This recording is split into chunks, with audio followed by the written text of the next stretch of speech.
Hello everyone, मैं ब्रजेश कुमार अपने YouTube channel GK by Brajesh पे आपका स्वागत करता हूँ। दोस्तों, आपके जीके जीएस का वीडियो है तो जिसपे हम लोग देखेंगे इंपॉर्टेंट जितने भी क्वेश्चंस हैं जो आपके प्रीवियस ईयर पूछे गए हैं और जो आपने आने वाले एग्जाम उसमें पूछे जाते हैं।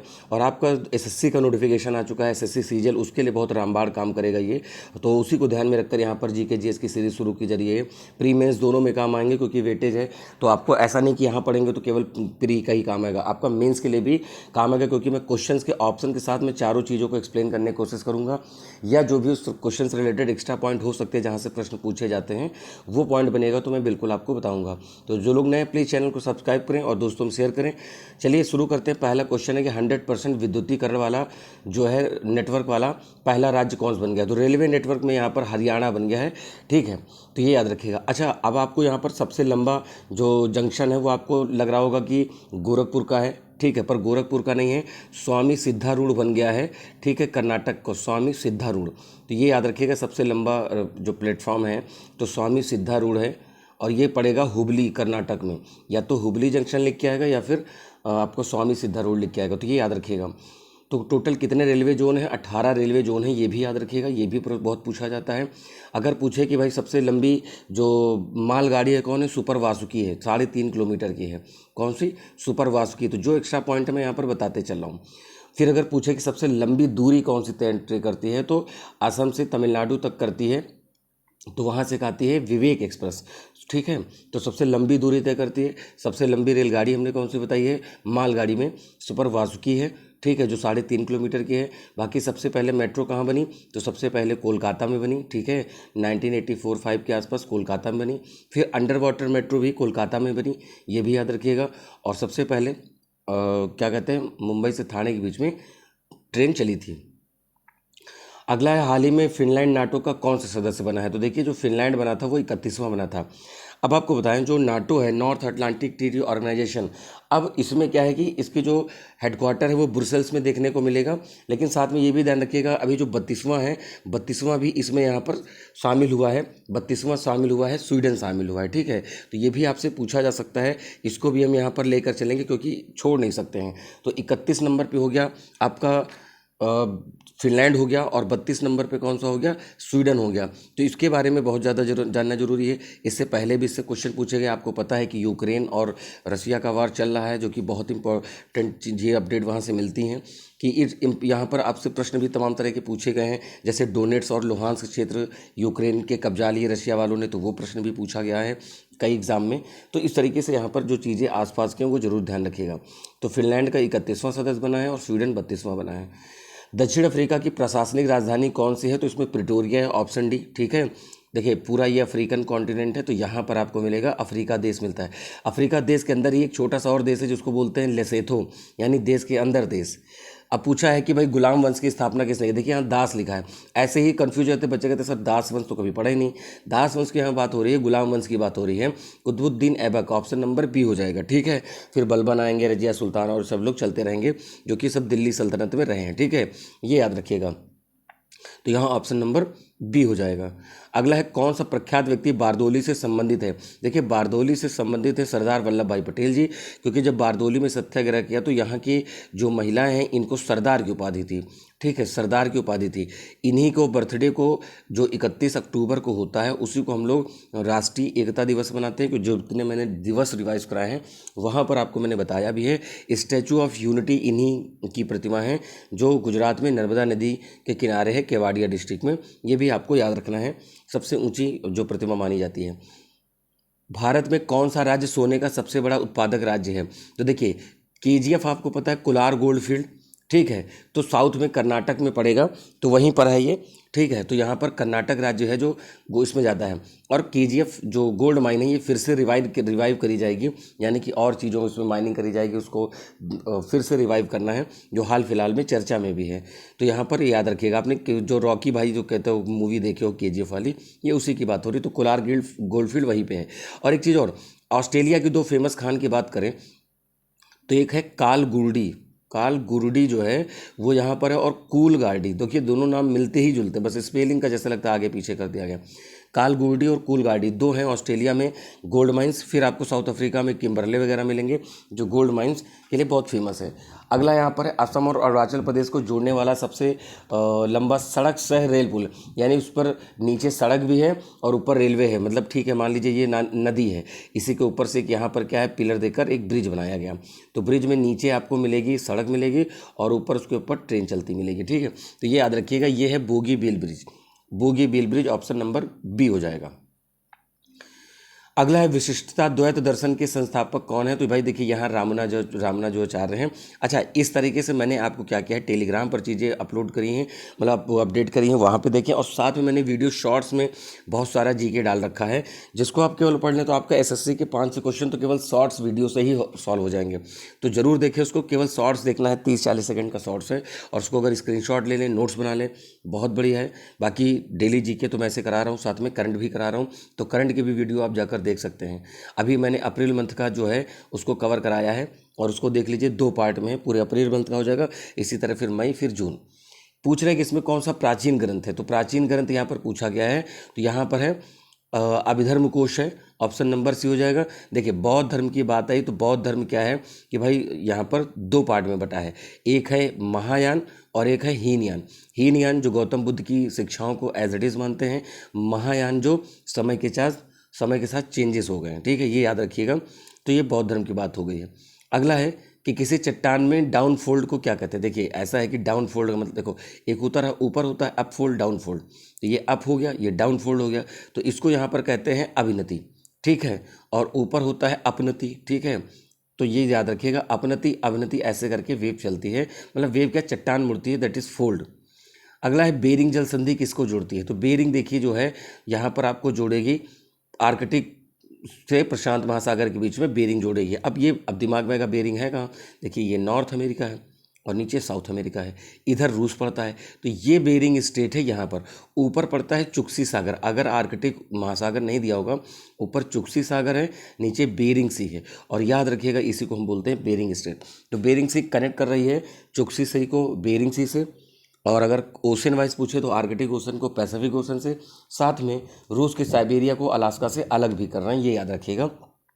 और सबसे काम की बात यहाँ पर है कि इंटरनेशनल डेट लाइन यहीं से पास होती है। इंटरनेशनल डेट लाइन 180 डिग्री जो है इंटरनेशनल डेट लाइन है, इसके इधर और उधर जाने पर 1 दिन का फर्क आता है, यानी 24 घंटे का फर्क आ जाएगा।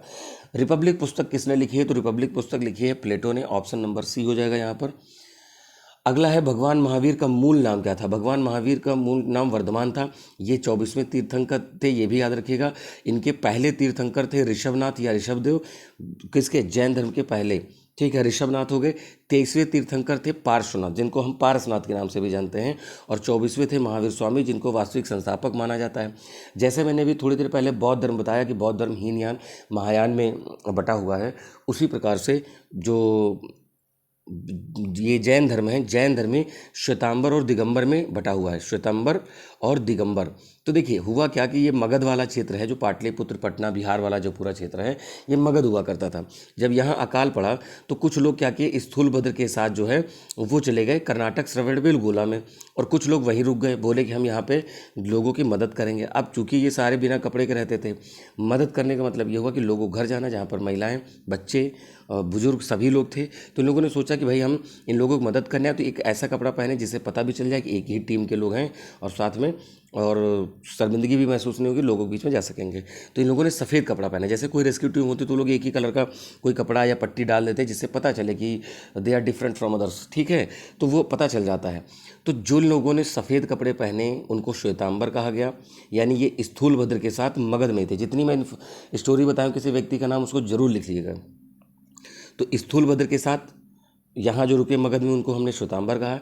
भद्रबाहु के साथ जो कर्नाटक में चले गए, श्रवणबेलगोला जगह पड़ती है, वो दिगंबर कहलाए। तो इन लोगों ने कहा कि भाई दिशा ही हमारा वस्त्र है।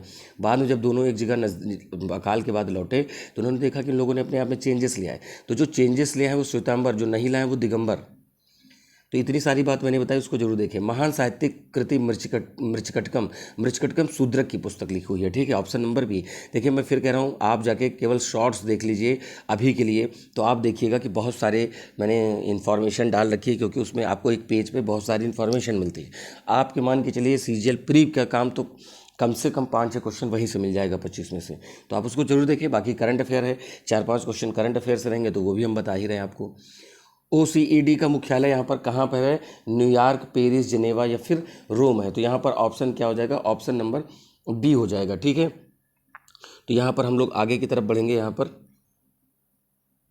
अगला है 1912 में सिविल सेवाओं के संबंध में रॉयल कमीशन का गठन के समय वायसराय कौन था? तो लॉर्ड हार्डिंग थे, यानी ऑप्शन नंबर बी होगा। अगला है भारत में सार्वजनिक क्षेत्र के उद्यमों का डिसइन्वेस्टमेंट कब से प्रारंभ हुआ? तो देखिए 1991 हुआ। 1991 हुआ क्या कि भैया LPG मॉडल है। भैया LPG गैस नहीं, गैस अलग चीज़ है। ठीक है, अब बात आई है गैस की, तो समझ लीजिए जब गैस का दाम बढ़ता है तो आपका BP बढ़ जाता है। आपका मतलब आपके पेरेंट्स का कि भैया बहुत दाम बढ़ा दी सरकार, बहुत निकम्मी हो गई ना। तो BP का मतलब है ब्यूटेन और प्रोपेन। यहाँ पर दो याद रखिएगा, दो नाम, ब्यूटेन और प्रोपेन पूछा जाता है आपके एग्जाम में। अब बात करते जो हम LPG बता रहे थे, लिबरलाइजेशन, प्राइवेटाइजेशन और ग्लोबलाइजेशन। ठीक है, तो यहाँ पर उदारीकरण, निजीकरण और वैश्वीकरण। तो उससे पहले क्लोज मार्केट थी, हम लोग ज़्यादा देशों से व्यापार नहीं करते थे। जब ओपन मार्केट हुई तो लोग यहाँ पर क्या हुए कि इंडिया की तरफ भी आए और इंडिया के लोग बाहर भी गए। तो हमारे पास ऑप्शंस मिलने लगे। मान लीजिए पहले इंडिया कोई कंपनी है, मान लीजिए 2 ही प्रोडक्ट बना रही है। ठीक है, मतलब 2 चीज़, मान लीजिए मोबाइल है एक, मान लीजिए एक लावा आ रहा है, या फिर मान लीजिए कोई और कंपनी आ रही है।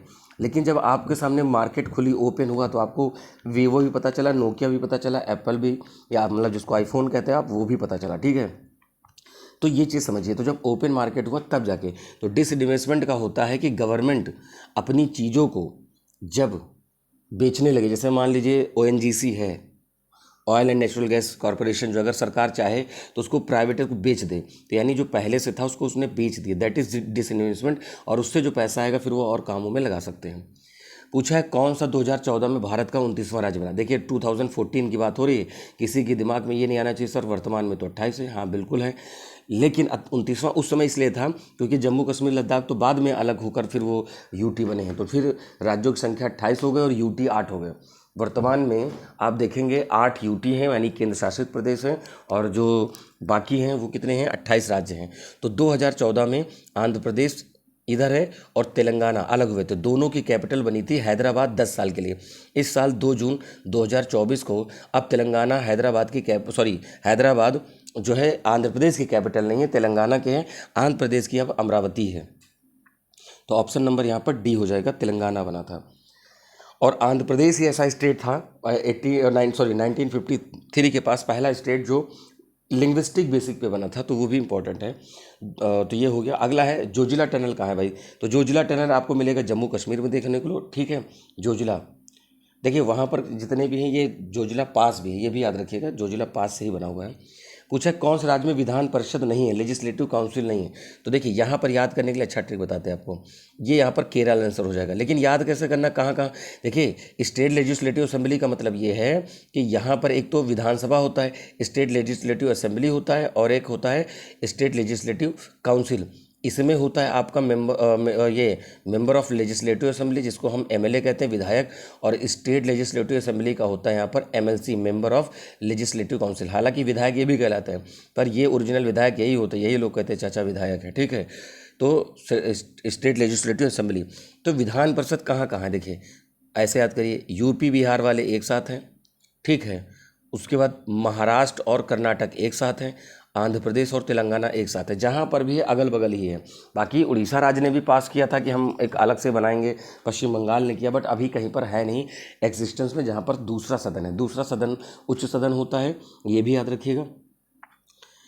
अगला है 1 किलोबाइट कितने बाइट के बराबर होता है? तो 1024 बाइट के बराबर होता है, ये याद रखिएगा। अगला है सोलर कोरोना या सौर प्रभामंडल का प्रक्षेपण और अध्ययन करने हेतु भारत के एक वैज्ञानिक मिशन को क्या कहते हैं?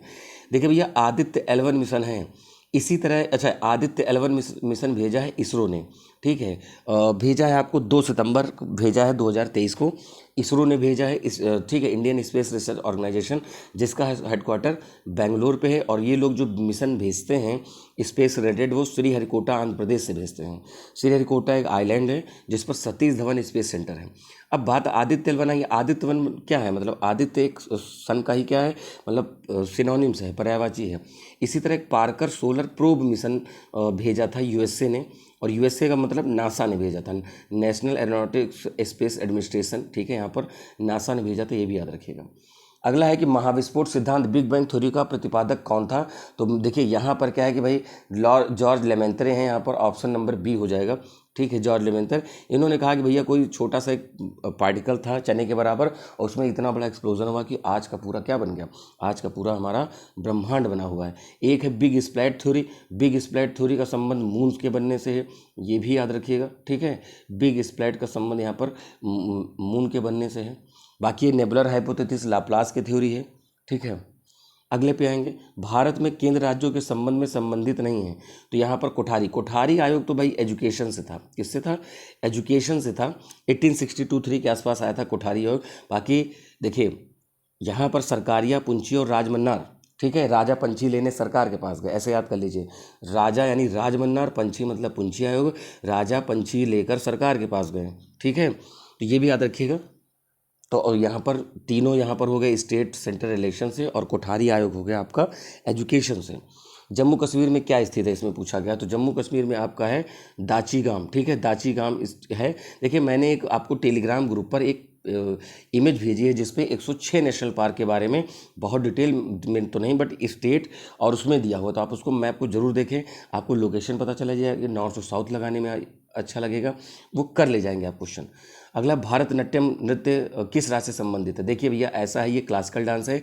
मैंने कल ही मतलब ये जब अभी आज वीडियो हम रिकॉर्ड कर रहे हैं 27 तारीख को, 26 तारीख को ही मैंने एक वीडियो एक शाम को पोस्ट करी है टेलीग्राम ग्रुप पर, जिसमें मैंने 8 क्लासिकल डांस के बारे में बताया है। बस उसमें लिखा हुआ है किस स्टेट का कौन सा विद इमेज डाला है। ठीक है, तो आप जाकर उसको जरूर देखें।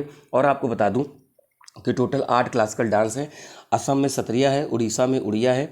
ठीक है, उसके बाद केरल में मोहिनी अट्टम और कथकली है, उत्तर प्रदेश का कथक है, तमिलनाडु में आपका मिल जाएगा भरतनाट्यम मिल जाएगा, आंध्र प्रदेश का कुचिपुड़ी मिल जाएगा। तो ये 8 क्लासिकल डांस याद रखिएगा, आपसे प्रश्न पूछा जा सकता है। ठीक है, तो टेलीग्राम ग्रुप पे जरूर जुड़े। मैं कुछ ना कुछ ऐसी इन्फॉर्मेशन जरूर वहाँ दे रहा हूँ जिससे कि आपको वहाँ पर पूरा फ़ायदा मिले। आप उसको नोट्स में बनाएं। देखिएगा कि आप जब एग्ज़ाम देकर आएंगे तो आप कहेंगे कि हाँ सर यहाँ से आपके क्वेश्चन डायरेक्ट थे। ठीक है, तो बी पेशेंस। उसके साथ जब आप आराम से जब पढ़ते चलेंगे तो एक न एक दिन आपका ज़रूर यहाँ पर चीज़ें तैयार हो जाएंगी, और जब आप एग्ज़ाम में जाएंगे तो आप बिल्कुल आसान लगेगा। अगला है कुचिपुड़ी। देखिए कुचिपुड़ी मैंने अभी बताया, आंध्र प्रदेश। तो ये ऐसे क्वेश्चन पेट क्वेश्चन है एसएससी के, मतलब एसएससी के ये फिक्स क्वेश्चन है। सीजीएल हुआ, क्योंकि इतनी सारी शिफ्ट होंगी, 39-40 शिफ्ट होती हैं लगभग। ठीक है, तो पिछले साल आई थिंक 39 शिफ्ट हुई थी, 35-40 शिफ्ट जाएंगे क्योंकि बच्चे भी बहुत हैं, इस बार वैकेंसी भी बहुत हैं, तो उम्मीद है कि ज़्यादा लोग भरेंगे भी। ठीक है, तो उस समय तब जितना भी होगा आपको इसी कंसल्टेशन के साथ पढ़ना है, तब जाके काम आ जाएगा। सिद्धेंद्र योगी के प्रयासों से डैश नामक नृत्य को किस गौरवान्वित है। कुचिपुड़ी आंध्र प्रदेश का ही अभी मैंने बताया। केलुचरण महापात्र निम्नलिखित में से किस नृत्य श्रेणी के थे। तो ओडिसी उड़िया, ये बहुत पूछे जाते हैं नाम। ठीक है, वो भी हम आपको टेलीग्राम ग्रुप पे अपलोड कर देंगे, अपडेट करेंगे, तो आप वहाँ से उसको जरूर देखें कि भाई किस नृत्य से संबंधित कौन लोग हैं। अगला, कोणार्क नृत्य उत्सव भारत के किस राज्य में है। तो कोणार्क उड़ीसा में है, सन टेम्पल के लिए फेमस है भाई ये कोणार्क, क्या सन टेम्पल। ठीक है, ये याद रखिएगा, sun temple, option number B. अगला है निम्नलिखित में से कौन सा त्यौहार राजस्थान से जुड़ा है। तो राजस्थान से उत्सव जुड़ा है बूंदी उत्सव। गुड़ी पड़वा महाराष्ट्र का है भाई, गुड़ी पड़वा महाराष्ट्र का है। बाकी ये चेक करनी पड़ेगी कि भाई कहाँ पे हैं। अननेसेसरी बताने का मतलब नहीं कि मान लीजिए कुछ भी आप पढ़ लिए, जहाँ तक जरूरी है, जहाँ तक की चीज़ें सही रहेंगी वहीं तक बताया जाएगा। अगला है भारत में 2011 की जनगणना के अनुसार कौन सा राज्य देश का दूसरे सबसे अधिक आबादी वाला राज्य है। तो भैया देखिए महाराष्ट्र है। सबसे पहला कौन है। तो सबसे पहले उत्तर प्रदेश। ठीक है, तो यहाँ हो जाएगा उत्तर प्रदेश, इसमें मतलब पहले नंबर पे है, और दूसरे नंबर पे है महाराष्ट्र। तो ठीक है, और UP area wise 4th number पे है, ये भी याद रखिएगा। 2011 की जनगणना के अनुसार अगर सेक्स रेशियो की बात करें 943/1000 है। ठीक है, ऊपर फीमेल है, नीचे मेल है। ठीक है, ये ऑल इंडिया के बता रहे हैं, यूपी के नहीं बता रहे हैं। उसके बाद है ये सेक्स रेशियो हो गया। अगर हम बात करते हैं कि पॉपुलेशन डेंसिटी की, तो 1106 व्यक्ति पर्सन पर प्रति वर्ग किलोमीटर की बात है। तो ये बिहार की डेंसिटी सबसे ज़्यादा है, इंडिया की 352 है, और सबसे कम है आपकी अरुणाचल प्रदेश की 17 व्यक्ति प्रति वर्ग किलोमीटर। ठीक है, अगर पूछा जाए सब सेक्स रेशियो में अगर सबसे बड़ा स्टेट कौन सा है, तो केरल है, जिसमें 1084 महिलाओं पर 1000 पुरुष हैं, और सबसे कम 889 यानी कि वहाँ पर 879 हैं, जहाँ पर मैंने 817 है 79 89 बोलेंगे तो 90 हो जाएगा, 90 के करीब हो जाएगा। ठीक है, तो हरियाणा हो गया वो। अगला है 2011 की जनगणना के अनुसार अंतिम जनसंख्या योग के अनुसार भारत के देश की कुल बाल जनसंख्या ग्रामीण बाल जनसंख्या का कितना परसेंट है, तो 74% है, ऑप्शन नंबर सी। तो सेंसस से रिलेटेड भी क्वेश्चन पूछे जाते हैं, वो भी हमें बताना बहुत ज़रूरी है। अगला प्रश्न यहाँ पे है कि फोर्ब्स के द्वारा जारी की गई सर्वाधिक कमाई करने वाले खिलाड़ियों की सूची में पहला स्थान किसे प्राप्त हुआ है, तो ये क्रिस्टियानो रोनाल्डो को प्राप्त हुआ है, ये याद रखिएगा। ठीक है, जैसे ये कहाँ के भाई, पुर्तगाल के हैं। लियोनेल मेसी कहाँ है, अर्जेंटीना के हैं। एम्बापे कहाँ है, फ्रांस के हैं। फ्रांस आजकल चर्चा में क्योंकि वहाँ पर गृह युद्ध हो सकता है, ऐसा वहाँ के राष्ट्रपति इमैनुअल मैक्रोन ने कहा है। तो एम्बापे वहाँ के फुटबॉलर हैं। तो कभी कभी स्पोर्ट्समैन का नाम और उसकी कंट्री पूछ लेते हैं या फिर स्पोर्ट्स पूछ लेते हैं, तो ये भी है। क्योंकि जब बात करते हो तो आपको लग रहा होगा सर क्वेश्चन के बाद कहाँ चले जाते हैं, भटक जाते हैं।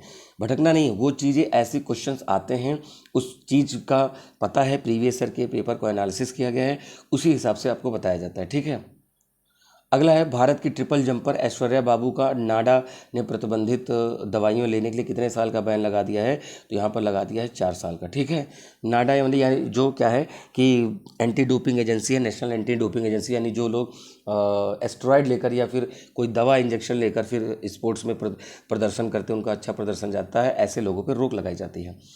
ठीक है दोस्तों, तो ये आपके 35 क्वेश्चन होंगे जीके जीएस के। देखिए एसएससी की रही बात, उसमें 25 क्वेश्चन आएंगे आपके जीएस में, लेकिन बात यहाँ पर हो रही है कि हम तो जब यहाँ पर देख ही रहे हैं, तो ये क्योंकि आप यूपीपी का भी देने वाले हैं, यूपी ट्रिपल एससी का देंगे, तो सभी जगह काम आएगा। केवल क्वेश्चन ही नहीं, मैंने यहाँ पर साथ में आपको एक्सप्लेन किया है, उसको भी नोट करें। तो उम्मीद है चीज़ें समझ में आई होंगी। प्लीज़ चैनल को सब्सक्राइब करें, दोस्तों में ज़्यादा से ज़्यादा शेयर करें।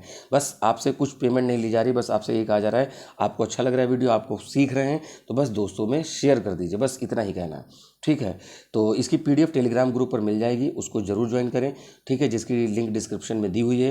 बाकी इंस्टाग्राम से जुड़े जो उसकी भी लिंक नीचे दी जाएगी। और 1000 क्वेश्चंस की वहाँ पर आपको इसी चैनल पर प्लेलिस्ट मिल जाएगी, जहाँ पर आप जीके जीएस को और देख सकते हो। बाकी डेली करंट अफेयर देखें, और इसी तरह हम लोग नए वीडियो मिलेंगे। और चैनल को सब्सक्राइब करें। तब तक के लिए नमस्कार, थैंक यू, जय हिंद दोस्तों।